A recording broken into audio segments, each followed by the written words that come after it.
მოგესალმებით. სულ ხმის გადამოწმების შემდეგ შევუდგეთ საქმიანობას, ერთი წამით დაგტოვებთ.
მე მგონი კარგია, შეგვიძლია შევუდგეთ. ნახო კიდე კადრი.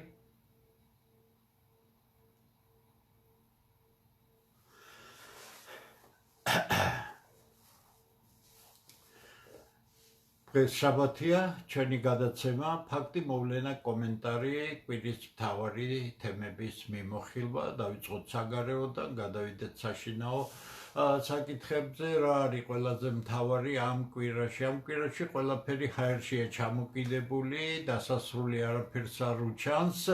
ყველაფერი დაწყებულია იმ სტადიაში, სადაც ბევრი რამ უნდა გაირკვეს, თუმცა გარკვევამდე სერიოზული დრო არის დარჩენილი. მოდი დავიწყოთ იმით, რასაც ქვია უკრაინის საკითხი. თქვენ იცით, ახლახან იყო მოლაპარაკებები აბუ-დაბიში, სამხრივი მოლაპარაკებები, ამერიკელები, რუსები და უკრაინელები. ამერიკელები ძალიან აჩქარებენ უკრაინის მხარეს, ზეწოლა ძალიან დიდია. ყველა სკეპტიკურად უყურებს, მაგრამ ამერიკელების ინიციატივით დაწყებული მოლაპარაკებები მათ უნდა დაასრულონ მარტში. და მარტში უნდათ ის ტერიტორიული დათმობის საკითხები და უკრაინის პრეზიდენტის საკითხები საერთო ეს ბოდიშით რეფერენდუმზე გაიტანონ, რასაც ძალიან სკეპტიკურად უყურებენ დასავლეთშიც, იმიტომ რომ რა უნდა დაითმოს და დათმობენ თუ არა მას უკრაინელები, ჯერჯერობით ცნობილი არ არის. ასე რომ მოლაპარაკებები ჯერ კიდევ წინა, საომარი მოქმედებები მიდის, მე მგონი არ გაჩერდება და მარტში ჩვენ ვერ ვიხილავთ იმას, რასაც მშვიდობიანი ხელშეკრულების გაფორმება უნდა მოხდეს. მაგრამ მთავარი რამ, რომელიც პირველად იქნა ასე ხისტად გამოთქმული, როგორც იცით, საფრანგეთის პრეზიდენტმა და პრემიერ-მინისტრმა დიდი ბრიტანეთის სახე გააფორმეს ხელშეკრულება, რომლის ძალითაც როგორც კი მშვიდობა დამყარდება, საფრანგეთისა და ინგლისის ჯარები უნდა შევიდეს იმ უკრაინაში, რომელიც დარჩება და გარკვეულად სამშვიდობო მისია შეასრულოს. და ახლა მოხდა ის, რაც ადრე ასე მკვეთრად ოფიციალურ დონეზე არ თქმულა. რუსეთის ოფიციალურმა განცხადებამ იმის თაობაზე, რომ თუ ბრიტანეთისა და საფრანგეთის ჯარები შევლენ უკრაინაში, ისინი პირდაპირ სამიზნე გახდებოდნენ, დიდი შეშფოთება, გარკვეული მრისხანება გამოიწვია, პირადი მუქარაო და ასე შემდეგ. ჩვენ კარგად უნდა გვესმოდეს ილუზიებში რომ არ ვიყოთ, რომ მუქარებზე არ არის საუბარი. მე როდესაც 4 წლის წინ ვთქვი, რომ თუ საფრთხეები შეიქმნა, რუსები აუცილებლად დაბობავენ ნატოს ბაზებს ევროკავშირის ტერიტორიაზე თქო, გასაგებია რა რეაქციასაც გამოიწვევდა. დღეს უკვე თვითონ დასავლეთშიც კარგად ხვდებიან, სად შეიძლება იყოს არა სტრატეგიული ბირთვული იარაღის, არამედ ტაქტიკური ბირთვული იარაღის დარტყმები. ასე რა თქმა უნდა გერმანიაში რამშტეინის ბაზა, რა თქმა უნდა თვითონ ბერლინი, რა თქმა უნდა იქ სადაც კი რაიმე განლაგებულია უსაფრთხოების თვალსაზრისით, რომელსაც შეუძლია პოტენციური საფრთხე შექმნას. ევროკავშირში ჩატარებულმა, უბრალოდ ნატოში ჩატარებულმა, თუმცა ნატო ევროკავშირი დღეს უკვე ერთმანეთისგან არ განსხვავდება, მით უმეტეს მათ შემდეგ, რაც შეერთებული შტატები დისტანცირებულია მისგან და სრულიად შეგნებულად და როგორც ცნობილმა ბრიტანულმა გამომცემლობამ დაბეჭდა, დაახლოებით რამდენიმე დღე სჭირდება რუსებს, რომ საერთოდ მიწასთან გაასწორონ ევროკავშირის ჯარი, თუ ქვია თუ ნატოს ჯარი, ხო? არაფერი ახალი არ არის, გითხრათ სიმართლე, ეს არ იქნება მეორე მსოფლიო ომის დროს მილიონიანი არმიების შეჯახება და ასე შემდეგ, ყველაფერი ძალიან სწრაფად დასრულდება, მაგრამ ამ დასრულების შემდეგ ევროკავშირისგან და ნატოსგან ბევრი არაფერი იქნება დარჩენილი. ესეთია რეალობა. ამიტომ ილუზიები ვისაც აქვს, დღეს გვიან მოვედი სახლში, ვახშმობის დროს თან ტელევიზორს უყურებდი, რა დიადი ხელისუფლება საქართველოს, რა დიადი ნაბიჯები გადადგა, რომ სტრატეგიული პარტნიორობა აქვს ჩინეთთან და ეხლა თურმე პარალელებს ავლევენ, მონტაჟია ისე, რომ ეხლა მაკრონი ჩავიდა, სტარმერი ჩავიდა, იქ ფონ დერ ლაიანი ჩავიდა და მე მაშინ დღევანდელ ნომერს ვუკარნახებ საქართველოს მთავრობას, ამერიკენ ინტერესს, რასაც ქვია, უსაშველოდ პროფესიული გამოცემა, ნამდვილად დიპლომატიური ვეშაპები რომ არიან, დამფუძნებლები და ავტორები და იქ პირდაპირ წერია, რომ ევროკავშირი ეძებს პირდაპირ გზებს პუტინთან მოლაპარაკებაზე და ეხლა მე მინდა დავინახო საქართველოს მთავრობის მეთაური და საერთოდ ის, რასაც ბჭყალებში ხელისუფლება ქვია, რაც იზამთ ახლა გაიქცევით რუსეთთან, რა კი ევროპა მიდის რუსეთისკენ და აუცილებლად მიდის, იმიტომ რომ რატომ? მთავარი კითხვა, რატომ? რა უნდათ რუსეთთან? წეხან გუშინ იმის წინ ხო საშინლად იხსენიებდნენ, აგინებდნენ, სანქციებს უწესებენ, რა კი შეერთებული შტატები და ამერიკელების ინიციატივა არის, თორე რუსები სულ შეხარიან ამას, რუსეთთან ურთიერთობის ნორმალიზებისა და უკრაინაში მშვიდობის ხელშეკრულების მოწერის შემდეგ ამერიკა-რუსეთის ურთიერთობის დათმობას ტექსტუალურად უსაბუთებენ რუსები და ამას ბევრი დადებითი რამ მოყვება ერთი ქვეყნისთვისაც და განსაკუთრებით რუსეთისთვისაც და არსად მიწვეული ევროკავშირი არ არის, იმიტომ რომ მე ავხსენი ეს რაშია საქმე. ევროკავშირი მთლად თამაშგარე მდგომარეობაში რომ არ დარჩეს, მაკრონის შემდეგ უკვე მელონიმ დაიწყო, შვედმა დაიწყეს ლაპარაკი, რომ სასწრაფოდ პუტინთან, ანუ რუსეთთან უნდა მოილაპარაკონ. ეხლა რას იზამთ? ეხლა თქვენ გონიათ, რომ ევროპამ თქვენ მიგბაძათ და გაიქცა ჩინეთში, იმიტომ გაიქცნენ ჩინეთში, რომ აქ ეკონომიკური ინტერესებია, თქვენ არ გაქცეულ ხართ ჩინეთში, იმიტომ რომ ეკონომიკური ინტერესები გაქვს, რა ეკონომიკური ინტერესები უნდა იყოს. როგორ შეიძლება გიხაროდეს ჩინეთთან დავდე თავისუფალი ვაჭრობის ხელშეკრულება, როცა განადგურებული ეკონომიკა გაქვს და რაღაც პრიმიტიული კვლავწარმოების დონეზე გაქვს ღვინო და კიტრი და პამიდორი და ეს კიტრი და პამიდორი ძალიან კაია, თუმცა რაც საქართველოში იწარმოება აბსოლუტურად ნაგავია და გადასაყრელია და იმ რა ქვიათ, აგროჰაბებში, ხო, ამ სიაფან დაწესებულებებში, სადაც შედარებით პატარა სექტორებია აგრარული პროდუქციისა, მაგრამ ფასებია უსაშველო, მაგრამ პროდუქცია არის ნაგავი, რომ იტყვიან, უვარგისი. ამიტომ რა უნდა გაიტანოთ ჩინურ ბაზარზე, რომლისთვისაც ხელმისაწვდომია, მაგრამ ჩინელები, რა თქმა უნდა, პატარა ბაზარია, უსაშვილო, ბევრი არაფერს არ ნიშნავს ეს ჩინეთისათვის, მაგრამ რა თქმა უნდა, ამ მცირედითაც ისარგებლებენ.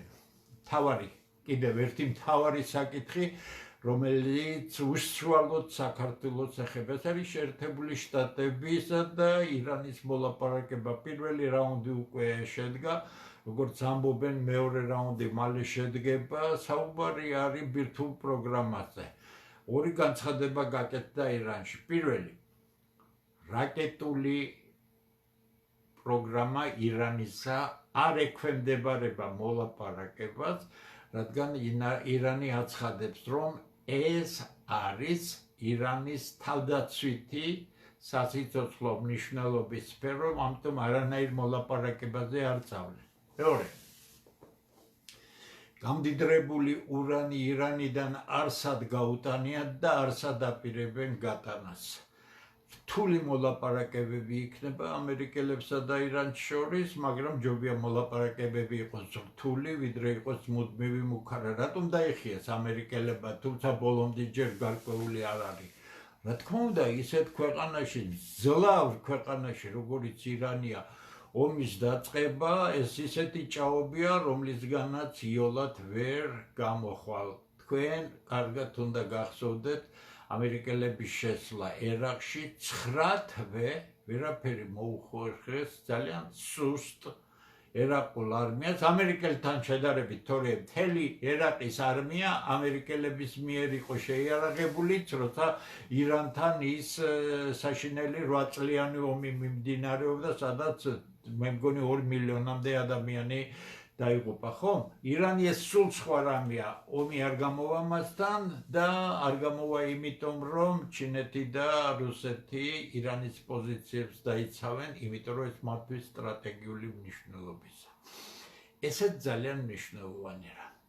და ეხლა მოდით იმ თბილისში დაფრენილ თვითმფრინავებზე ვისაუბროთ, რომელიც მე რამდენადაც ვიცი, 3 სხვადასხვა დღეს 3 რეისი იყო, რომელიც დაჯდა თბილისის გამოყენებით და როგორც კი ბაქოში ცნობილი გახდა, რომ ამერიკული თვითმფრინავი დაჯდა თბილისში, მათ ოფიციალური განცხადება გააკეთებს, რომ ირანთან დაპირისპირების შემთხვევაში აზერბაიჯანი არ დაუთმობს ამერიკელებს თავის აეროპორტებსა და ტერიტორიას. ეს განცხადება გაცილებით ადრე იყო, რამდენიმე დღით ადრე კატარიდან, საუდის არაბეთიდან, თურქეთიდან. არავინ თანახმა არ არის, ვინ რჩება, რაკი ჩვენ არანაირი ინფორმაცია არ გაქვს, ვინ რჩება, სადაც თქვათ, უბედური სიტუაციის შემთხვევაში მოხდა გართულება ირანთან, ხედავ რჩება საქართველო. რა მოყვება მას? რატომ განაცხადეს აზერბაიჯანელებმა უარი და დაასწრეს ყველას, რომ ირანში გაეგონათ მათი ხმა? იმიტომ რომ საკმარისია აზერბაიჯანის ტერიტორია გამოყენებული იქნას ამერიკელების მიერ ირანზე თავდასხმისათვის და ბაქოსგან არაფერი არ დარჩება. 12 დღიანმა ომმა ირანი ისრაელისა აჩვენა თუ რა სასტიკი დამანგრეველი ძალა აქვს იმ რაკეტებს, რომელიც ბოლო დღეებში ომისა გამოიყენეს ირანელებმა, ბალისტიკური რაკეტები. ამიტომ ეს ყველა ვნახა, იმიტომაც შეწყდა სწრაფად ომი 12 დღიანი, იმიტომ რომ ის სრულ კრახს უქადდა ისრაელს და ეხლა ამ გამოცდილების ფონზე ქართველებს გამოცდილება არ აქვთ. ქართველები მიდიან თავისი გზით, ისინი ეჯიბრებიან ევროპას, რომ მასზე ჭკვიანები არიან, თუმცა ევროპაში სული მისდით, რომ აუცილებლად შევნლენ, კიდე გეუბნებით, ეს ნარატივი არის იდეოლოგიური მარაზმისგან გამოწვეული ნარატივი, იმიტომ რომ არანაირი ქართული სახელმწიფოს, ქართული ხალხის, ქართული კულტურის მომავალი არ მოითხოვს, არ საჭიროებს საქართველოს რომელიმე სხვა სახელმწიფო წარმონაქმნში გაერთიანებას. გამორიცხულია.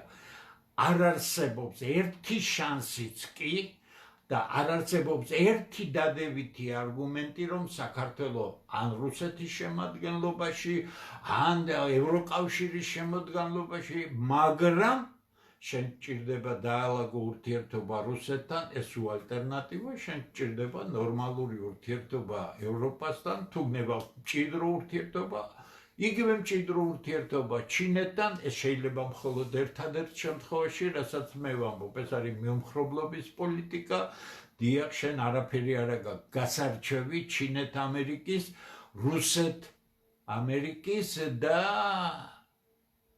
ამერიკა-ჩინეთის ურთიერთობაში. ტყუილია ეს, არ აქვს არაფერი, მაგრამ შენ ასეა შენი 700 წლოვანი ისტორიული წარსული, ჭკვიანაკლული წარსული, სადაც ყოველთვის იყავი იქ, სადაც არასდროს არ უნდა ყოფილიყავი, ხო? ეს თემა სხვა არის, კარგად ამაქვს ნასაუბრები ამაზე არაერთხელ, თუმცა ამას გავაგრძელებ სხვა შემთხვევაშიც. აი ასეთია ის ურთიერთობები, ესე იგი, რა გამოდის? დღევანდელობა მიუთითებს იმას, რომ საერთაშორისო პოლიტიკას განსაზღვრავს ინტერესები და განსაზღვრავს ის ეკონომიკური შედეგები, რომელიც უნდა ამა თუ იმ ქვეყნისთვის, ამა თუ იმ გაერთიანებისთვის უზრუნველყოს საერთაშორისო პოლიტიკამ. სხვანაირი პოლიტიკა. იდეებისთვის ბრძოლა და დემოკრატიულ ფასეულობებზე ლაპარაკი, ეს არის ამ წყალწარღებული ქართველი ენჯეოშნიკების და კიდევ 95 წლის შემდეგ გამოზრდილი ნიუკონკავშირლების ფსიქოლოგიის შედეგი და არავითარი კავშირი რეალობასთან არ აქვს. ეს ძალიან მნიშვნელოვანი რამეებია. მე ძალიან ყურადღებით ვეცნობი იმას, რაც საქართველოში ოფიციალურად იწერება, არაოფიციალურად რაც არის ეკონომიკასთან დაკავშირებით.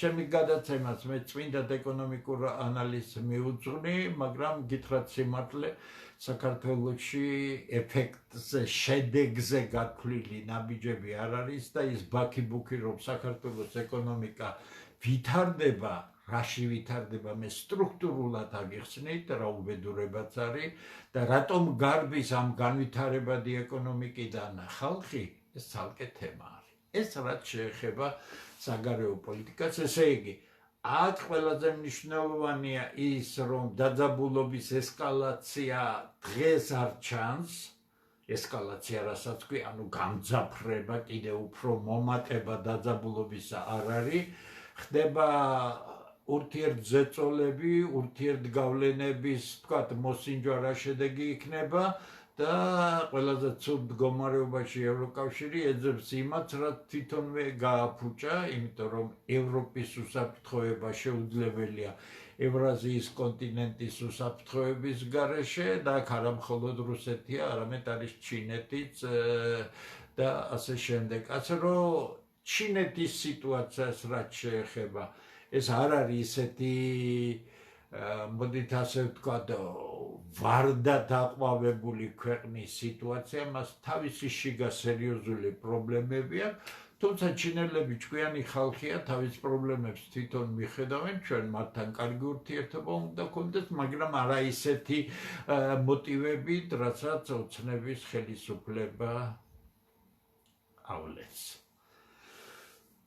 შემდეგი ახლა მე მინდა უკვე საშინაო საკითხებზე ვისაუბრო და ვისაუბრო ოთხშაბათის შეხვედრაზე საქართველოს ქართველთა დიდი გაერთიანების ოფისში, რომელიც ყოველ ოთხშაბათობით გვაქვს 6 საათიდან და უკვე ყოველ ოთხშაბათს ჩვენი ოფისი უკვე ვეღარ იტევს ხალხს და აი ამ საკითხთან მინდა დაკავშირებით თქვენ კარგად იცით, ბატონმა ვაჟა ოთარაშვილმა ამ შესანიშნავ პიროვნებამ, უწესრიესმა, უგანათლებულესმა ადამიანმა დაეყნო რა ასავალ-დასავალში ორშაბათს დაბეჭდილ სტატიას იმასთან დაკავშირებით თუ ვინ განასხვისა გარეჯი იქ საუბარი იყო ინტერვიუ ლაზარე ჯორბენაძესთან, მე ვიცნობ ამ პიროვნებას, ეს არ არის უბრალოდ პიროვნება, ეს ძალიან კვალიფიციური პიროვნება. მის წარსულზე როცა საჭიროა თვითონ იტყვის, მე ამაზე საუბრის უფლება არ მაქვს, მაგრამ შემიძლია დაგიდასტუროთ, რომ ეს არის უსაშველოდ კომპეტენტური ადამიანი, რომელსაც საოცარი იშვიათი გზა აქვს გავლილი და ეს ადამიანი, როდესაც ჩვენ შევხვდით, ერთნაირად საუბრობდით, იმიტომ რატომ ვაქტიურობ მე? იმიტომ რომ ჩემ ქვეყანას მიყიდიან. მე რაში მაინტერესებს ჩემი მდგომარეობის კაც, რომელსაც ამხელა გზა აქვს და ასეთი გზა გავლილი, ეხლა ყველა დღე ჩემთვის არის იმ ჩემი წიგნები მივიყვანო ბოლომდე და დავწერო ღმერთის წყალობით კიდე ძალიან ბევრი შემიძლია, უსაშველოდ ბევრი მუშაობა შემიძლია, რომ მუშაობ კიდევაც. ბატონი ლაზარე ჯორბენაძეც ასევე ამ შფოთის გამო მოხდა ჩვენი შეხვედრა, მასაც მიაჩნია, რომ ეს ქვეყანა ძალიან მძიმე მდგომარეობაშია. ამიტომ ჩვენი საერთო საუბრის თემა გქონდა ეს ქვეყანა, მისი მომავალი და ეს არის კაცი, რომელმაც გაიარა საოცარი გზა, ხულოში დაბადებული გაზრდილი, ხოლო სკოლა დამთავრებული, უნივერსიტეტში, იურიდიულ ფაკულტეტზე ჩარიცხული პირდაპირ და ასე შემდეგ და ასე შემდეგ, ხო? ბატონმა ვაჟა ოთარაშვილმა ამ სტატიაზე დარწმუნებით მოითხოვა პასუხი, რომ გაგვაგებინეთ, კაცო, რა ხდებაო. იგივე ვთქვი მეც იმ შეხვედრაზე და ერთ-ერთი საწყალი კაცი, რომელიც დღეს პარლამენტარია, მაგრამ შემდეგ თავი ვერ შეიკავა და გამოაქვეყნა ჩვენი სურათით შეხვედრის სურათი კოლაჟია, გამოაქვეყნა ასავალ-დასავალის პირველი გვერდი, სადაც არის ამაზე საუბარი, კობახიძის და ალიევის სურათებია და მოითხოვენ ჩვენს დაჭერას, იმიტომ რომ მის ამღვრეულ გონებას, რომელიც ანამდე წმინდოთო ხელისუფლებას მიმართავ, შენინებით ახარ მწმენდელი, მე უფრო უცხოანაირ სახელს დავარქმევდი ამას. თუ ქსუსის როლი შენ თვითონ მოირგე შენ თავზე, დაიჭირეთ ეს ხალხიო. ჩვენზე ამბობს, ხო? მე ამაზე ძალიან ბევრი ვიხუმრე, ხო და ამიტომ ამ თემას არ შევხედე. ეს ერთი თემა არის. ეს ბოროტება, რომ ვისთვის უნდა დაგვიჭირო. მე მზათა ვარ, ნეტაი ვინმე დამიჭერდეს ახლა. იმ საქმისთვის, რასაც ჩვენ ვაკეთებთ, ანგარებაზე ხოლმე საერთოდ ზედმეტი ან პარტიული ინტერესებზე, ან და კარიერაზე, ხო? ჩვენი ქვეყანა გვინდა. ჩვენ ქვეყანას ეს ხელისუფლება ყიდის, მისი დემაგოგია ვერ გავა, ან ჩვენ დავიხოცებით, მაგრამ ეს ცუდად დასრულდება, ხო? დაჭერა არ გამოვა, ნეტაი დაგვიჭირეთ ხელისუფლებას მიმართავ, დაგვიჭირეთ იმ წმინდა საქმისთვის, რომელსაც ვაკეთებთ, ვერ დაგვიჭერთ წინასწარ გეუბნებით, ვერც ვერაფერს ვერ დაგვაბ, ჩვენ არაფერს არ გთხოვთ. თქვენ თანამდებობას არ გთხოვთ იმას, ჩვენ გთხოვთ გთავაზობთ კრიზისიდან გამოსვლის გზას. არ გინდათ, ისევ გინდათ ეს ვირეშმაკული დაპირისპირებები გააგრძელოთ? არ გამოვა, ხო? ერთი ეს, პირველი, მეორე. არაერთხელ გამაცხადე და ძალიან უხეში ფორმით მithქვამს, რომ ხალხი უნდა იყოს გამოთაყვანების დონეზე საკმაო რაოდენობა მისული, რომ შესცინებდეს პოლიტიკაში ახალგაზრდა თაობა მოვიდაო. ეს არის წმინდა სამოქალაქო უპასუხისმგებლობა, ეს არის პოლიტიკური სიშტერე, ეს არის საკუთარი შვილებისა და საკუთარი ოჯახის მიმართ სრული უპასუხისმგებლობა. ეს არის ის რაც ჩაგაგონეს და მე ყოველთვის პარალელს ვავლებ. მანახეთ სოფლიოში ერთი ქვეყანა მაინც რომელშიც ამ უზარმაზარ სახელმწიფო თანამდებობაზე საკანონმდებლო ორგანო მთავრობა იქნება თუ იქნება სასამართლო იქნება ამ ასაკის ხალხი იყოს. რატომ? ამ ასაკის ხალხი არ არის პოლიტიკისთვის მომზადებული. პოლიტიკაში ადამიანი შეიძლება შემოვიდეს მას შემდეგ რაც ის ახალგაზრდობიდან მოყოლებული რა კი მას პოლიტიკური საქმიანობა და დაახლოებით 40 წლამდე როგორც წესი ინტენსიურად მუშაობს იქნის თავის დადებით სახეს, მაგრამ ის არ არის ლიდერი, არ შეიძლება იყოს ლიდერი და შემდეგ უკვე ისე შემოაბიჯებს პოლიტიკაში, რომ ხალხის თვალწინ თითქმის 15-10 წელი მინიმუმ იყო ხალხი ენდობა მას და ასე შემდეგ. საიდან გაჩნდნენ ეს ხალხი? საიდან გაჩნდა დღევანდელი ხელისუფლება? 2011 წელს, როდესაც მე მთხოვეს, რომ დავხმარებოდი მათ და ქვეყნის სოციალურ-ეკონომიკური განვითარების სტრატეგია შეგვემუშავებინა, ხათია, რა ელაპარაკი მთხოვენ, რა კი მე შემიძლია რაიმე სარგებლობა გამოვიტანო, რა თქმა უნდა, მივედი და მუშაობდი, არც ერთი მათგანი თვალით არ დამინახავს.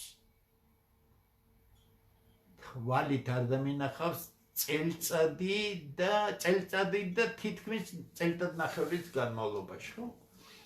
ესე იგი, იქ ხალხი, ვინც ნამდვილად სიცოცხლეს საფრთხის ქვეშ აყენებდა, ყველანი მიზანმიმართულად ბოროტად მოიჭირა, ამ სრულიად ბოროტმა ძალამ, რომელსაც ოცნება ჰქვია და დაუკავშირდა თავის ტყუპის ცალს, შესანიშნავად გაითამაშეს ქართველი მიამიტი ხალხის მოტყუების სცენა და ნაცმოძრაობა და ოცნება ეს ერთი სისტემა უბრალოდ თამაშის წესები ისე ააგეს, რომ სხვა მოწინააღმდეგე არ ქონოდათ, ეს მათი ბრალი არ არის, სხვების ბრალია, რომლებმაც დათმეს ეს ყველაფერი, ხო? მეორე თემა, რომელიც მე მინდა შევეხო, ესეც არაერთხელ შევხები ვარ, ეს არის რატომ მოდიან ასაკოვანი ხალხი ჩვენთან საშუალო თაობა. ძირითადად ჩვენთან არის უფროსი და საშუალო თაობა, ძალიან ბევრი და არიან ახალგაზრდები, შესანიშნავი ახალგაზრდები. ყველას არაერთხელ განვაცხადე და კიდევ ერთხელ ჩამოვაყალიბებ ამას.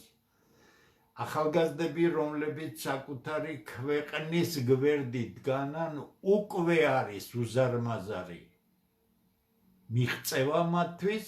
ჩვენ ვეუბნებით, თქვენ არ დადგებით წინ, ჩვენ არა ვართ ის ხალხი, რამდენი დღეა რომ პროტესტი, ხო, იქ რუსთაველის წინ, ხო, სკოლის მოსწავლეები და სტუდენტები რო აიფარეს წინ, ამას უზნეო პოლიტიკოსი აკეთებს, თუმცა ეს ყველაფერი რაც იყო, ძალიან კარგად ორგანიზებული იყო ხელისუფლების მიერ მთავარ ნაწილში. ამიტომ ახალგაზრდები მოდიან, შესანიშნავი ახალგაზრდები მოდიან, თქვენ ნახავთ მალე მათ ცალკე გადაცემებს ქართველთა გაერთიანების ოფისიდან, მოდიან ძირითადად ის, ვინც მთელი დარტყმა და დატვირთვა თავის თავზე უნდა აიღოთ. ეს არის საშუალო და უფროსი თაობა. იქ ვიღაცებს არ ეყოთ ის იმდენი ელემენტარული ტაქტი, რომ თავის თანამემამულე ქალბატონზე რაიმე ჭყალებში დამცინავად არ თქვას.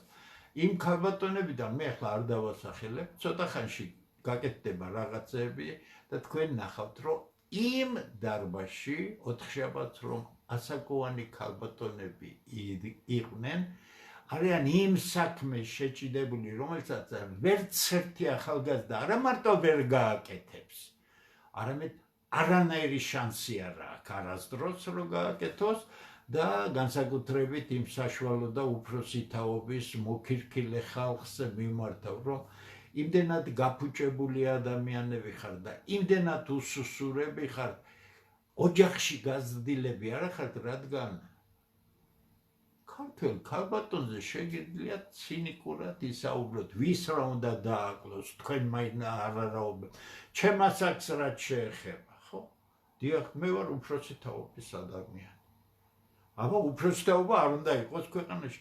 უფროსი თაობამ უნდა გადაწყვიტოს ის მთავარი ამოცანა, რომელიც დღეს ქვეყნის წინაშე დგას, შემდეგ ჩვენ წავალთ და შესანიშნავი საშუალო და ახალგაზრდა თაობა გააგრძელებს ყველაფერს. ამიტომ ასაკის თემა ეს არის თქვენი გახწნილი გონების, ვისაც ეკუთვნის თქვენი გათახსირებული გონების შედეგი,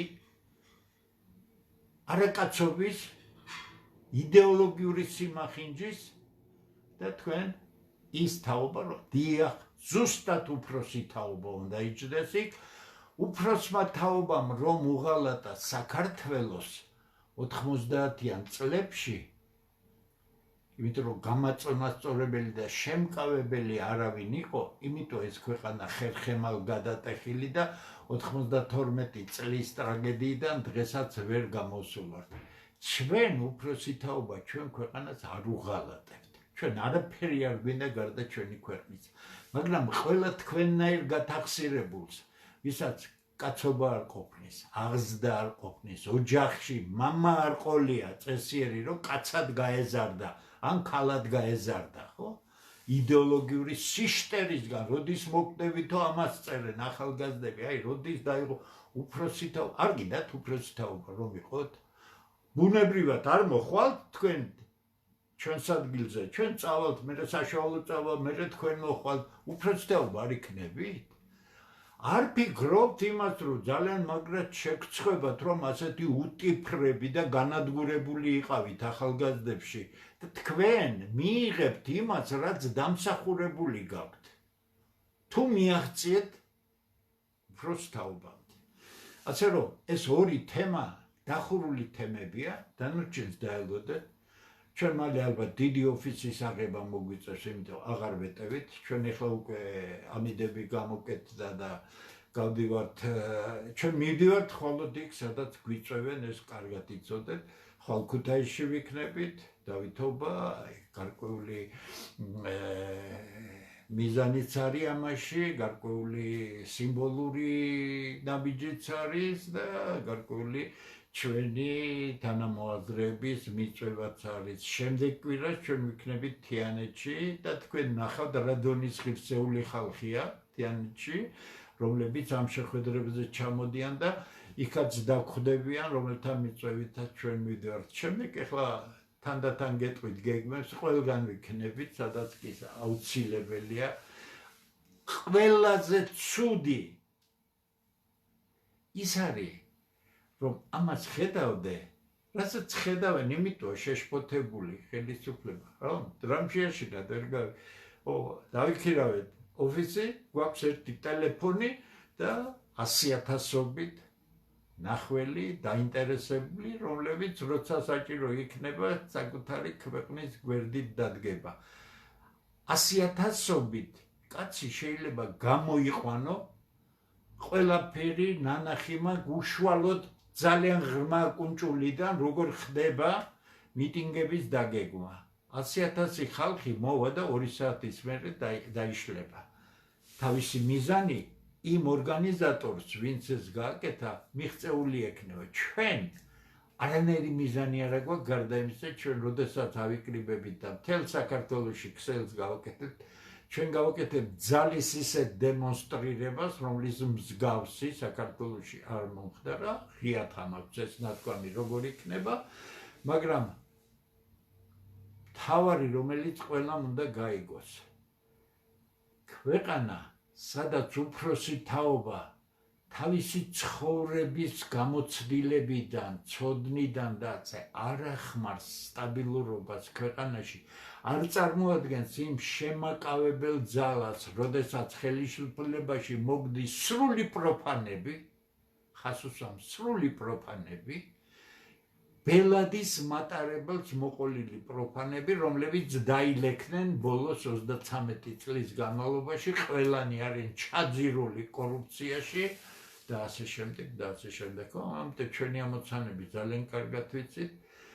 ჩვენი დაშანტაჟება არ გამოვა, ჩვენი რაღაცით ესე იგი გაფუჭება არ გამოვა, ჩვენი დაჭერის შიში რო გქონდეს ან ქუჩაში რომ მოკლავენ იმის შიში რო გქონდეს ხმასაც არ მოიგებთ ხო აბა ერთი და აი გთხოვ დამიჭირეთ რა შეიძლება ხელისუფლებამ რომ დამიჭირეთ ხო ხედავ ესე იგი თქვენ გაკრიტიკებთ კიდე რაც ვაკეთებ აბა ცუდს ერთი მითხარით მომიგონებთ ხო რაღაცას კი ბატონო დამიჭირეთ მზათა ვარ მაგაი საქმეს თუ გააკეთებთ ხო მაშინ როგორ გითხრათ ქუთაისურად რომ გითხრათ მაყარიჩი ჩემზე იყოს ხო სწორი ასე რომ ტყლაპოში ზიხართ მაგერ ტყლაპოში და ეს გამოჩნდება მალე ეს არის ყველაზე მნიშვნელოვანი ეხლა რა კი მე უკვე მესმის ბოლო რამდენიმე დღეა რომ აი რა გაუმჯობებსებზე შეგიძლიათ ისაუბროთ ხო მე ავხსენი იმიტომ რომ თემა უზარმაზარია მე გადავწყვიტე ყოველ ჩემს ჩართვაზე ამ გადაცემაში ერთ საკითხს მაინც შევეხო მოკლედ გავიმეორებ ეხლა მე აღარ გავიმეორებ ქვეყნის სოციალურ-ეკონომიკური განვითარების კონცეფცია შემუშავებულია, რომლის ანალოგი საქართველოში უბრალოდ არ არის. თორე თუ მივახცევთ ჩვენ და მივახცევთ მაშინ როცა ძალა ვიქნებით და დავიждებით იმ ხალხს, ვინც მართლა დაინტერესებული ქვეყნით, ხელისუფლებას ეხლა ვთავაზობთ, ერთი დააჯინეთ თქვენი ექსპერტები ჩვენთან ერთად, რა გამოვა იქიდან დაინახავთ კარგით. ცნობილია რა უნდა გავაკეთოთ. ამას ჩვენ უფრო იმ ხელამასშტაბის დოკუმენტია შექმნილი, რომ ამას დაჭირდება, ესე იგი, უფრო გამარტივებულად, მაგრამ არ ვაკეთებთ ამ ეტაპზე, იმიტომ რომ თქვენ რომ მოგხიბლოთ, იმიტომ კი არ ვსაუბრობთ. ეხლა მთავარი რამე უნდა გაიგოს ყველამ. ქვეყანა ყოფნა არ ყოფნის მდგომარეობაშია. მაგრამ დღეს მე მინდა შევეხო ძალიან მნიშვნელოვან საკითხს, რომელიც საქართველოში გათელილია. ჩვენ, როდესაც ძალა დავიკრიბებით, ჩვენ აუცილებლად მოვკიდებთ ხელს იმ მექანიზმებს, რომელიც გაუმჯობესებს ქვეყნის მდგომარეობას. ერთ-ერთი ფუნდამენტალური საკითხი ეს არის თვითმმართველობის ხარისხი ქვეყანაში. დაუკვირდით, დღევანდელობა რა არის? რას წარმოადგენს დღევანდელი თვითმმართველობა? ნული. არაფერი. ვინ განაგებს მუნიციპალურ, ანუ ადრინდელ რაიონებს? ნახეთ როგორი ქურდული სისტემაა გოცნებას. ყველა რაიონის ზედამხედველი, რომელთა გარეშეც არაფერი არ ხდება, ეს არის პარლამენტის წევრი, ბობოლა იმ რაიონელი დეპუტატი, რომელიც ოცნებას სიით აყავს გაყვანილი. მათ გარეშე ადგილობრივი ხელისუფლება არის არაფერი. დავანებოთ ამას თავი. დაუშვეთ, აირჩა იქ მერი, საკრებულო და რა აქვს თვითმმართველობას. რა უნდა გქონდეს თვითმმართველობა? თვითმმართველობას არ აქვს არაფერი. თვითმმართველობის უფლებები ნომინალურია. დანიშნული არის ერთადერთი მიზნი, თუ ფულს გააკეთებს, სად უნდა მიიტანოს, უნდა იცოდეს, თუ არ იცის, ცუდად იქნება საქმე და ხმები შეაგროვოს არჩევნებისთვის. ეხლა მოდი რა გვაქვს ჩვენ თვითმმართველობაში, რა უნდა შეიცვალოს? მე ერთ მარტივ მაგალითს მოვიტან ახლა. როდესაც 70-იან წლებში ინგლისმა გააკეთა თვითმმართველობის რეფორმა, იმ ცნობილ საგრამფოებში, რომელიც დღეს აყვავებულია და გაპრიალებულია ყველაფერი, რამის სუროში გახვეული იყო ცნობილი ძველი სასახლეები და ასე შემდეგ იყო. თვითმმართველობის მთავარი მიზანი იყო, რომ რა არის, რატო უნდა თვითმმართველობა გონიერ სახელმწიფოში?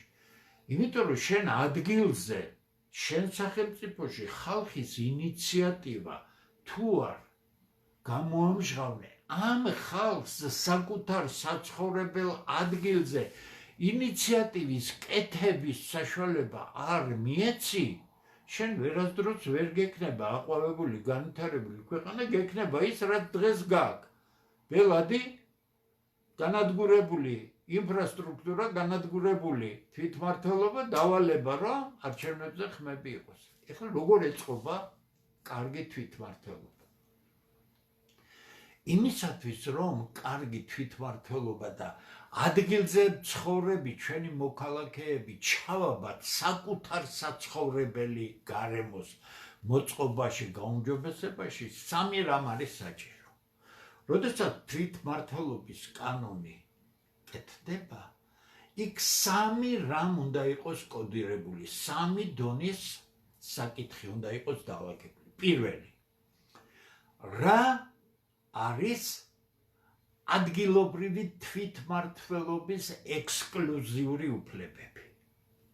კანონით განსაზღვრულია. დაუშვათ თვითმმართველი ერთეული. მოდი, მე ქუთაისიდან ვარ, ქუთაისი, ქალაქი ქუთაისი. ანდათ უგნებავთ ხონის მუნიციპალიტეტი, თელავი იყოს ქალაქი, კიდე გურჯაანი თუ სხვა არ აქვს ნიშნულობა. ექსკლუზიური უფლებები, რომელთა რეალიზაციაშიც ვერც ცენტრალური ხელისუფლება ერევა და ვერც სხვა ვინმე, ვერც დეპუტატად გაწეული ვიღაც ბობოლა, რომელიც მაძღარია და თვალია, ხო? ესე კრიმინალური სამყაროსაა, როგორც კრიმინალურ იქ სხვანაირი წესები ვერ იმუშავებს, ამიტომ იმ ციხეს ზედამხედველი ჭირდება, ასე ყავთ ეხლა ეს ზედამხედველები რაიონებში, ხო? როდესაც კანონი განსაზღვრავს თვითმმართველი ერთეულის დაუშვათ ქუთაისის ექსკლუზიურ უფლებებს თავის ტერიტორიაზე ქუთაისში, იმისთვის რომ ქალაქმა არჩეულმა მერმა და არჩეულმა საკრებულო მეც უზრუნველყოს, იგი არ შეიძლება იყოს დამოკიდებული ცენტრზე. მას უნდა კონდეს თავისი ფინანსები და მას უნდა კონდეს თავისი ქონება, რასაც მუნიციპალური ქონება ქვია. აი ამის შევარდნაძიდან მოყოლებული ეშინია ყველას, იმიტომ რომ შენ თუ დამოუკიდებელი საღი გახადე, ქუთაისი, ქალაქები ჩვენი ქართული რაიონები და ასე შემდეგ, შენს ვირეშმაკულ დავალებებს ვინ შეასრულებს კანონის გარეშე, თორე ახლა გავაგზავნე. ესე იგი, თვითმმართველობას არ აქვს აზრი, თუ კანონის ფარგლებში მას არ აქვს გადასახადების მეშვეობით ის აუცილებელი თანხის მიღება, არ აქვს მუნიციპალური ობლიგაციების გამოშვების უფლება, ფასიანი ქაღალდების უფლება, რომელიც სხვა ქვეყნების მაგალითებს თუ შევადარებთ, მისი მყიდველები სერიოზულ შეღავათებს იღებენ, იმიტომ რომ დივიდენდები არ იბეგრება და სხვა რაღაცები, სხვა თემა და ქონება. ქუთაისის მუნიციპალიტეტის ქონება, რომელია მიწა, რომელია შენობა ნაგებობები მისი და არა ეს ვირეშმაკული სამინისტრო, რომელიც მხოლოდ დავალებების და ქვეყნის გამყიდველის როლს ასრულებს. ესე, მაგრამ თვითმმართველი ერთეული არ შეიძლება იყოს ექსკლუზიურად თვითმმართველობის ქვეშ. მეორე დონის საკითხი, რომელიც არის, რას წარმოადგენს ცენტრალური ხელისუფლების ექსკლუზიურ უფლებებს თვითმმართველ ერთეულში, რომელსაც თვითმმართველი ერთეული ვერ შეეხება. დიახ, ეს სახელმწიფო, ეს ერთიანი სახელმწიფოა, საგარეო პოლიტიკა, საშინაო პოლიტიკა, ჯარია, უსაფრთხოება, ეს ყველაფერი ისეთი რამეებია, სადაც თვითმმართველ ერთეულში არის რაღაცეები, რომელიც არ მიეკუთვნება თვითმმართველი ერთეულის კომპეტენციას და ვერც ვერაფერს ვერ გააკეთებს, ისევე როგორც ის ვერ გააკეთებს თვითმმართველობაში. და მესამე დონე, შერეული საკითხები.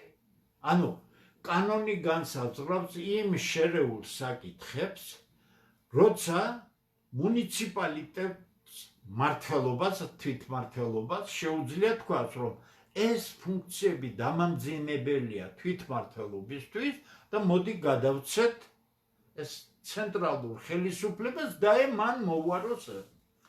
არის მეორე საკითხი. ასეთი მაგალითად დანიაში როცა თვითმმართველობებს ამდენი უფლებები ჰქონდა, თვითმმართველობები შეიკრიბნენ, მიიღეს გადაწყვეტილება, რომ ეს ძალიან ხარჯიანია თვითმმართველობისთვის და ამიტომ წაიღეთ ეს უფლებები ცენტრალურმა ხელისუფლებამ, თუ საჭიროა ამისთვის გადასახადებსაც დაუმატოთ ცოტა და თქვენ თვითონ მართეთ. და არის ცენტრალურ ხელისუფლებას თუ ჩათვლის, რომ თვითმმართველი ერთეული კარგად ვითარდება და ასე შემდეგ, რა შეუძლია კიდე რომ განავითაროს, რომ თავისი უფლებებიდან, ოღონდ არა ექსკლუზიური უფლებებიდან, არა, ის ხელუხლებელია ცენტრალური ხელისუფლების, ისევე როგორც რა გადასცენ ადგილობრივ თვითმმართველობას. ფული თვითმმართველი ერთეულის, ქონება თვითმმართველი ერთეულის, სწორი მაკროეკონომიკური პოლიტიკის 4-დან ერთ-ერთი ძალიან მნიშვნელოვანი პოლიტიკა, ბიუჯეტშორისი ურთიერთობები, რომელსაც არეგულირებს და ატარებს მთავრობა, თუ ხელისუფლება მართლა ამ ქვეყნის მესვეურია, მან შესანიშნავად იცის, რა პროგრამებში უნდა შეუწყოს ხელი, რომელიც ფინანსირდება ბიუჯეტიდან, ან ბიუჯეტი გადასცემს თვითმმართველ ერთეულს გარკვეული მიზნობრივი პროგრამისთვის. ეს დამატებითი თანხები, რომელიც ადგილობრივი თვითმმართველობის ერთეულის განვითარებას უწყობს ხელს. და კიდევ ერთი საკითხი. საკუთრივ საბიუჯეტო პოლიტიკა, ანუ ძალიან კარგად გამოყოფილი საბიუჯეტო კოდექსში ადგილობრივი ბიუჯეტის საკითხები, მათი განკარგვის უფლებები და ასე შემდეგ და ასე შემდეგ, კონტროლის მექანიზმები ადგილობრივ დონეზე, სხვა დონეზე. რა ხდება, როდესაც წარმოიქმნება კოლიზია და ადგილობრივი თვითმმართველობას მიაჩნია, რომ ცენტრალური ხელისუფლება ცუდად ერევა და ცენტრალურმა ხელისუფლებამ მიიჩნია, რომ ამ ქალაქის ან მუნიციპალური ერთეულის ადგილობრივმა თვითმმართველობამ გადააჭარბა ისეთ რამებს, ერთადერთი გარკვევის ადგილი არის სასამართლო. და აქ ყველაფერი მოტივებული. ამიტომ თქვა იმისა, რომ თვითმმართველ ერთეულს თუ მისცემ უფლების ის ბოროტა ვერაფერს ვერ გამოიყენებს. ყველაფერი კანონით არის გაწერილი და საკმარისი ერთი გადახვევა გააკეთოს ან ერთმა ან მეორე მხარემ და ყველაფერი სასამართლო განხილვაზე მივა. ესე იგი, აი ეს არის ამოსავალი იმისათვის, რომ ქვეყნის ყველა მუნიციპალურ ერთეულში მცხოვრებ ადამიანებში, იქ ძალიან გონიერი ხალხია, ვიღაცას ერთი საქმე შეუძლია, თვითონ გადაწყვეტენ, ვინ მოიყვანონ ადგილობრივ ხელისუფლებაში, თვითონ მოსთხოვენ თავიანთ მეზობლებს, რა არის გასაკეთებელი და რა არის საჭირო, თუ საჭიროა კანონის ფარგლებში ადგილობრივი თვითმმართველობა თვითონ შემოიღებს იმ გადასახადებს, რომლის უფლება მას აქვს, მისი და მისი ცხოვრებლების გადასაწყვეტია და ასე შემდეგ და ასე შემდეგ. მაგრამ როგორც კი შენ ამას გააკეთებ, შენ უკვე ჩვარი აღარ გიზის ქუთაისის მერად, მუნიციპალიტეტის გამგებლად, არ გიზის ჩვრები საკრებულოში, არ გიზის თბილისის ხმოსაგტყინებით შემყურე მერები და ვიღაცები, რომლებიც ესე იგი ჩამოდიან, არიქა ეს მომენტი და არიქა შენ ცოტა თუ კარგად იმუშავა არჩევნებზე ცხადია უნდა დაასაჩუქრო, ხო? ეს სიმახინჯე, რაც ჩამოყალიბებულია საქართველოში დამოუკიდებლობის მიღების დღიდან არის დასაძლევი.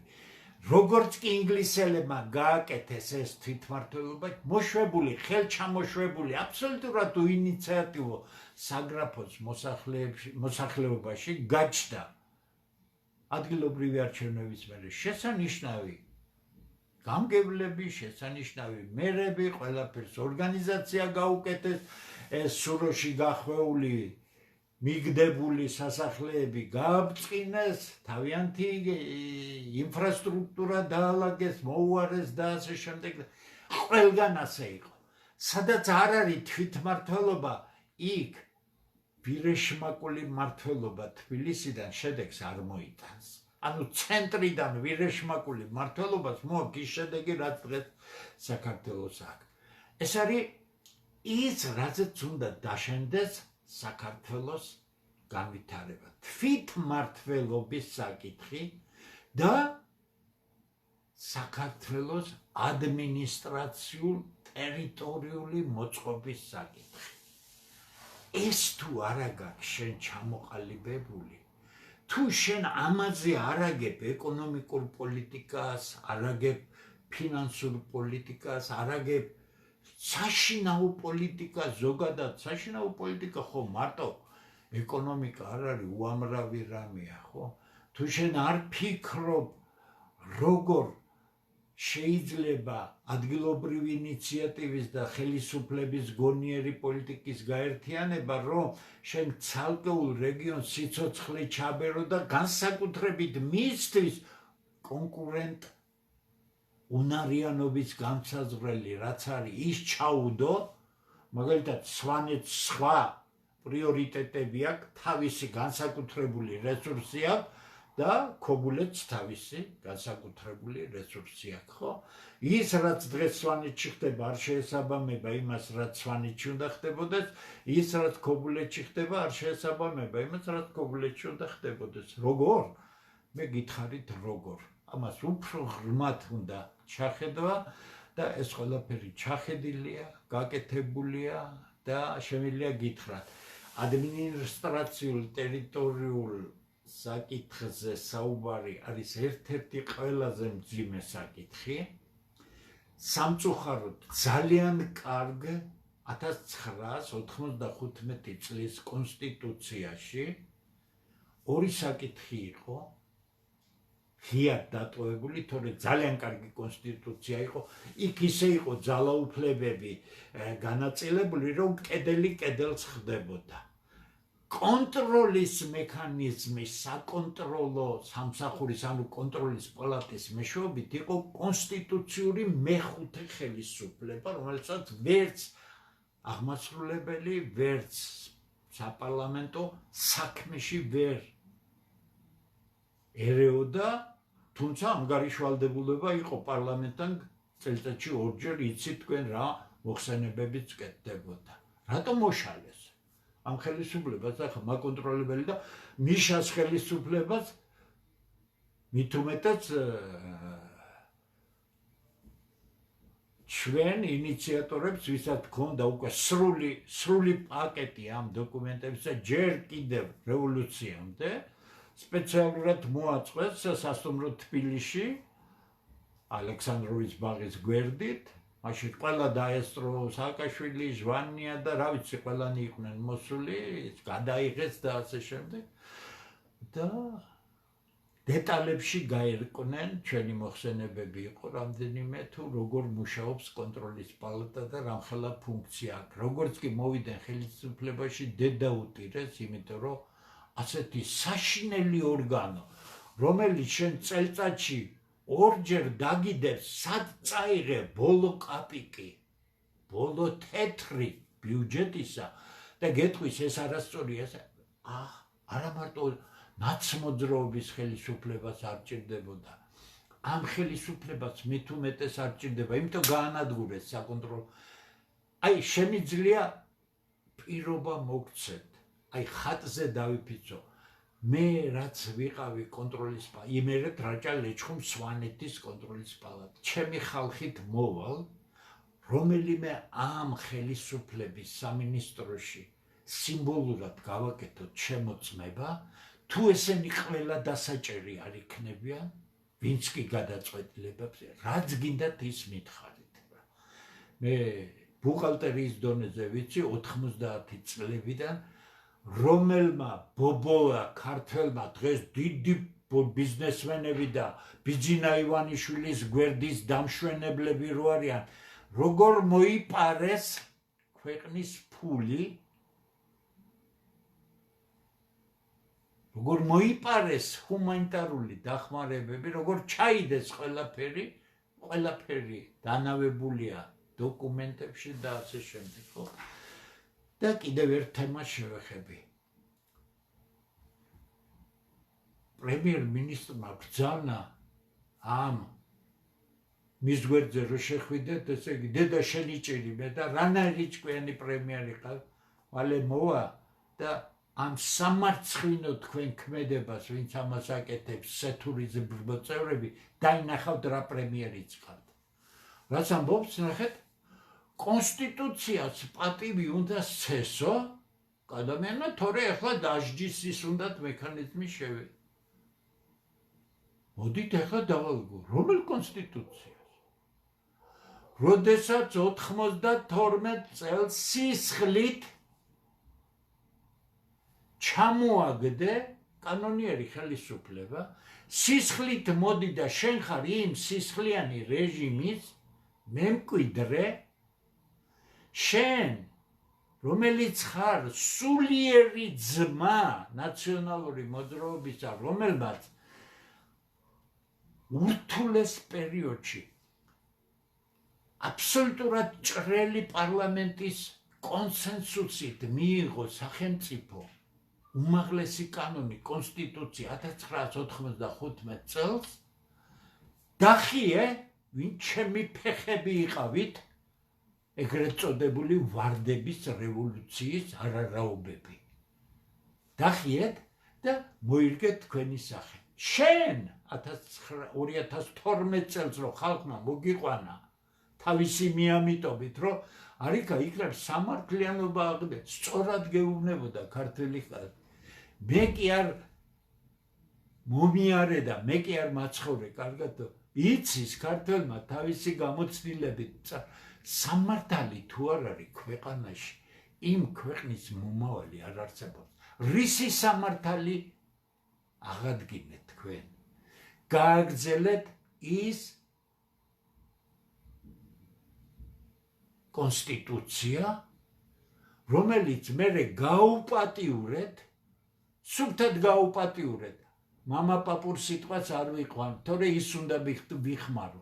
და რომელი მუხლი შეიტანეთ 78 მუხლი. ვინ მოგცა თქვენ კონსტიტუციონალისტი თუ ხარ, თუ ვირეშმაკი ხარ, ვიღაცა, ვინ მოგცა შენ პროფესიული სიშტერის გაკეთების უფლება? ქვეყნის კონსტიტუცია არის ქვეყნის კარკასი, ძალოვანი კონსტრუქცია, რომელზეც შეგიძლია მე დიზაინით რაღაცები მიაწებო. ხომ მოშალეთ და თქვენ გინდათ, რომ ჩვენ ბაიყუშებით პატივისცემა გამოვხატოთ ამ ფარატინა ქაღალდის მიმართ, რომელიც თქვენ თვითონ გკიდიათ ფეხებზე. არ მითხრათ ახლა რატო გკიდიათ ფეხებზეო, დამიმტკიცეთო, გიმტკიცებ. თქვენ ხართ ხელისუფლება, რომელიც არ ზიხართ კონსტიტუციაში, იმიტომ რომ თქვენ ყავთ უფროსი, რომელიც არის ხელისუფლება, ფაქტიური ხელისუფლება. მე გეუბნებით ბატონ კობახიძეს, თუ თქვენ სცემთ კონსტიტუციას პატივს, თუ შეიძლება ამიხსენით, თქვენ რატომ უნდა იყოთ არაფორმალური პირის წინაშე ანგარიშვალდებული პირი, ანდა რატო უნდა წყვეტდეს ის საკითხი, როდესაც საქართველოს ამ კონსტიტუციით ჭყალებში თქვენ ხართ კონსტიტუციური პირველი პირი, იმიტომ რომ ჩვენ კიდევ ერთი სისულელე გვაქვს ჩადენილი და საპარლამენტო რესპუბლიკა გავაკეთეთ. საპარლამენტო რესპუბლიკა გავაკეთეთ ქვეყანაში, სადაც პარტიები არ არსებობს, სადაც პარტიული სტრუქტურა პოლიტიკური სპექტრის არ არსებობს, ყველა არის გაჭრედილი.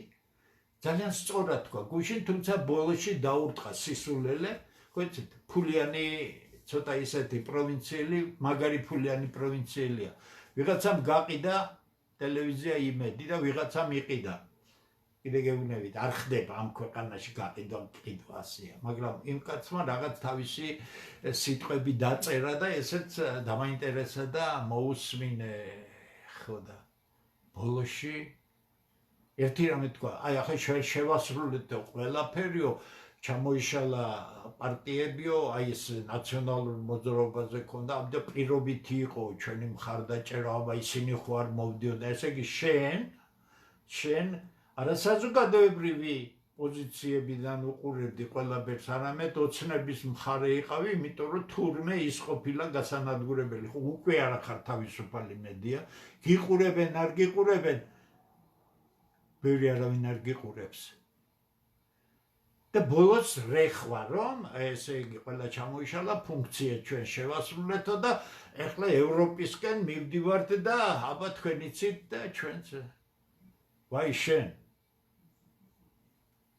იმერული გვარი გაქვს, მით უმეტეს ჩემი დედულის ქუტირის, აი ხონის სამტრედის გზაზე რო იქ არის ბევრი რუხაძეები, ამიტომ სხვანაირად არ გეტყვი, ვაი შენ. ასე რომ, ნახეთ, მოუთავებია კაც ყველაფერი, იმედი მიემხრო თურმე პირობით, იმიტომ რომ ის იყო დასამარცხებელი, რა დასამარცხებელი იყო, რაც ბოდიში ახლა მართლა ცოტა ქუჩურად რაც გადაობთ. ოცნებას 13 წელი მხოლოდ იმიტომ უკავია ხელისუფლება, რომ ხელოვნურად ასრულდგმულებს იმას, რასაც ის ოპოზიცია ქვია, რომელიც იქ კონცერტებს მართავს პარლამენტის წინ. სად მიდიან? ევროპაში მიდიან, ხო? ჩამოგდება უნდათ ვის უნდა ხელისუფლების ჩამოგდება პაატა ბურჭულაძეს და კიდევ იმ ზოდელავა იყო, ხო, ეს პროკურორი რო იყო. ამათი პოლიტიკა ვინმეც გაუგონია სადმე. ესე იგი, ტოტალურ ტყუილში როცა ცხოვრობს ქვეყანა, როცა ტელევიზია ემსახურება ტოტალურ ტყუილს, როცა ტელევიზია არ დგას პოზიციაზე, სადაც ქართული კულტურა, ქართული ენა, ქართული მომავალი, ქართველი ხალხის ინტელექტუალურის და არ არის მისთვის ამოცანა და ოცნებამ დაამარცხოსო ბჭყალებში, რა დაამარცხოს? ის დრო დაამარცხოს დედა ხო ეტირა ოცნებას. ნაციონალური მოძრაობა და ის ჭრელაჭრული პარტიები თუ არ იქნა, დედა ხო აღარ აყავს ოცნებას. ვერ ხდებით ამდენს? აი, ყველაფერი ტყუილშია. ჩვენ შვიდად, წყნარად, პროფესიულად ჩვენ საქმეს გავაკეთებთ. არ გავაკეთებთ, ცოტა დარჩა და მალე აქ უმცირესობაში იქნებით და დამთავრდება ქართველის ისტორია საქართველოში. ვისაც ეს არ ესმის, ან გონება ჩრუნგია, ან ფულზე გაყიდული უნამუსოა, მაგრამ მათი ხსენება არ მინდა. და ფულისთვის აკეთონ, რასაც აკეთონ. მე ხალხს მევმართავ, არაფერი არ აქვს. შესციცინებთ, იმიტომ რომ პატრონყმობიდან განადგურებული ყმური სული გაქვთ შერჩენილი. ქვეყანას გიყიდიან, ქალაქში ჩამოდით, თუ არ ახართ ნამყოფი, გაიარეთ ერთი თბილისში, ნახეთ რა ამბავია. ნახეთ არაბული ქუჩებიო, თურქული ქუჩებიო, მარნეულში ჩადით, ნახეთ რა მშენებლობებია, რა ხდება, ვისთვის ხდება. თქვენები სად არიან, სად ორგარეთ და იქიდან გიგზავნიან ფულს და კი ხართ ოდიშვიხდი ყველა იმ ოჯახის მიმართ, რომელიც მართლა გაჭირვებაზე არის, მე გეუბნებით იმაზე, ვინც იღებენ ამ ფულს და არაფერს არ აკეთებენ. ესე იგი, აგვერევია გონება, ხო? ქართულთა დიდი გაერთიანება აბსოლუტურად დალაგებული გონება. აბსოლუტურად გაწონასწორებული ფსიქოლოგია. ზუსტად ვიცით რა უნდა აკეთოთ და შემიძლია თამამად გითხრათ, არ არსებობს სახელმწიფოსთან დაკავშირებული პროფესიული საკითხი, რომელიც ჩვენ ნორმალურ ადამიანურ წესიერ საუბარში ვინმე შეძლოს ტოლფასი არგუმენტაციის მოტანა, სათავართ ყველანაირი საუბრისთვის. საუბარს ჩვენ აუცილებლად მივაღწევთ, იმიტომ რომ ამ აუცილებელი საუბრისთვის ძალით ვაიძულებთ ხალხს, ქართველთა ძალა აიძულებს ყველას, ვისაც უნდა პოლიტიკაში თამაშის წესებზე შეთანხმდეს და წესიერ ურთიერთობაზე გადავიდეს და არა მუდმივად მტერმოყვარეს შორის იყოს გარჩევა. ერთი მტერია სანამ ხელისუფლებაში არ არის და რომოვა ხელისუფლებაში, ახლა ვინც ხელისუფლებაში იყო, ის არის მტერი, ხო? ეს არც დემოკრატია, არც ევროპული წყობა, ევროპას დაანებეთ თავისი გასჭირვებია და როგორ გამოძვრება იქედან ევროპა ჯერ კიდევ ცნობილი არ არის. ქართველები კი დღეს თავისი სულით შემართებით ევროპაზე ძლიერი ხალხია, მაგარი ხალხია, გადარჩენილია. თქვენ სეთური ზბრბო ერთი ბელადი იქნებით თუ მეორე მაქსიმუმ 39% ხავთ ქვეყანაში. მეტი თქვენი არ არის. ამიტომ თუ მოისმენთ, კაი იქნება. თუ შეისმენთ, უკეთესი იქნება. თუ დიალოგი გინდათ ჩვენ, რომელი უზრდელები ჩვენა ვართ და რომელიც თქვენ აკეთებთ, მე ზოგიერთ ოპოზიციურ პარტიასაც მივმართავ. მით უმეტეს, როცა ქართულ საქმეზე თქვენ წევრებს აძლევთ უფლებას თუ დავალებას, ვერ გეტყვით, არ მაინტერესებს, რომ საკუთარი თამამემაულეს ისე ესაუბროთ, როგორც ესაუბრება. თუ გნებავთ ქართველთა დიდი გაერთიანების უკვე ჩამოყალიბებულ სახეებს. ეს პოლიტიკური შეცდომებია. ჩვენ მაგას კი არა 10 გრამეს ავიტანთ, იმიტომ რომ საერთოდ არ გვეკარება, იმდენად დიდი რამეა ის საქმე, რასაც ჩვენ ვაკეთებთ, ამნაირი შემოყეფებები ვიღაცეებისგან. არიქა შენ ბებერი ხარ, ხო მეტი თქვენი პატრონი, მე ბებერი არ ვიყო, ერთი მოდით ჩემდენი თუ შეგიძლიათ. მანახეთ ჩემდენი რა გაკეთებული, დღეს რამდენი ხანი მე აქედან რომ მოვჩები, მინიმუმ 3 საათამდე კიდევ იმ წიგნებზე მუშაობა უნდა გავაწევ. არ არსებობს დღეს, სადაც მე 18 საათზე ნაკლები მუშაობდე. მე ასაკი ბედნიერი ვარ, რომ ამ ასაკამდე მოვაღწიე. ერთადერთი რაც დღეს არ შემიძლია, რაც შემეძლო თქვა 30 და 40 წლის უკან კალათბურთს ვერ თამაშობ, რომელიც სიგიჟემდე მიყვარს, იმიტომ რომ არ მიშვებს ფეხები. სხვა მხრივ მე არანაირი პრობლემა არ მაქვს. დიახ, ჩემი ასაკის კაცი უნდა აკეთებდეს იმას, რასაც აკეთებთ და არა თქვენი გამოთაყვანებული თავები და რიქა ახალი სახეები. ბიჭო, ეგეთი უტვინოები როგორ ახართ? როგორ შეიძლება ახალ სახეს სახელმწიფო მმართველობა ანდო? არ გინახავს კაცი. არ გინახავს საქმეში, არ გინახავს როგორ წვეთ საკითხებს და ახალი სახე, ახალგაზრდები გინდათ. თქვენი გამოშტერების ხარისხი სად ჩანს, იცით?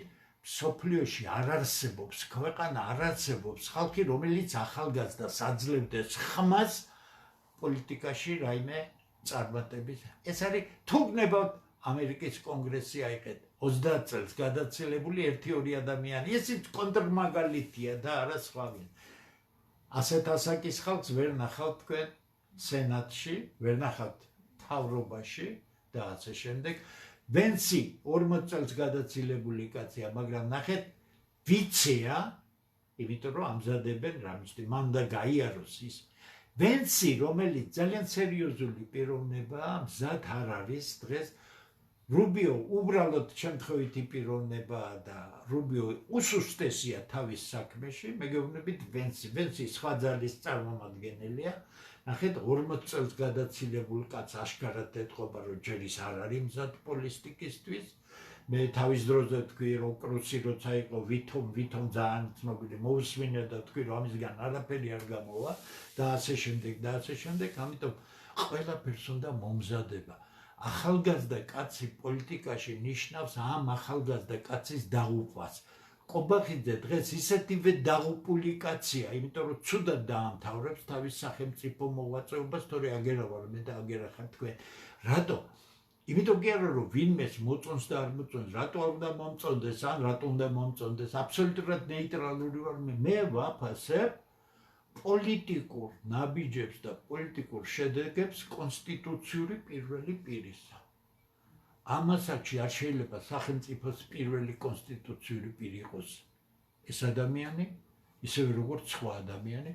გადახედეთ პარლამენტს, ქართველი ხალხი თავისი პოლიტიკური რბილად ვიტყვი, გამოუცდელობისა და მიამიტობის გამო თავის დასაქცევს საკუთარი შვილების გამანადგურებელ და საკუთარი ოჯახების პერსპექტივის მომსპობ ხალხს ირჩევს და თქვენ დღეს გყავთ ხელისუფლება და გყავდა ხელისუფლება, რომელმაც ამ 33 წლის განმავლობაში აი თუ რაიმე ზიანი შეიძლებოდა საქართველოსთვის ყველაფერი მიაყენა.